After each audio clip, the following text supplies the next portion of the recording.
Pinaiigting ni Pangulong Ferdinand R. Marcos Jr. ang hakbang sa pagtugon sa mga smuggled na sigarilyo at vape products.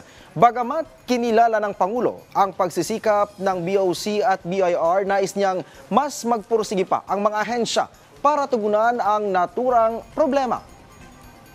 Ayon po kay Special Assistant to the President on Economic Affairs, Frederick Go, tututukan na umano ng DTI ang usapin at magtatalaga ng mga personnel para i-monitor ang vape industry. Habang ang BIR naman, mas pinaigting pa ang pagtugis sa mga nasa likod ng smuggling ng vape products at ipatutupad na ang tax stamp system para matukoy kung alin ang mga iligal na produkto.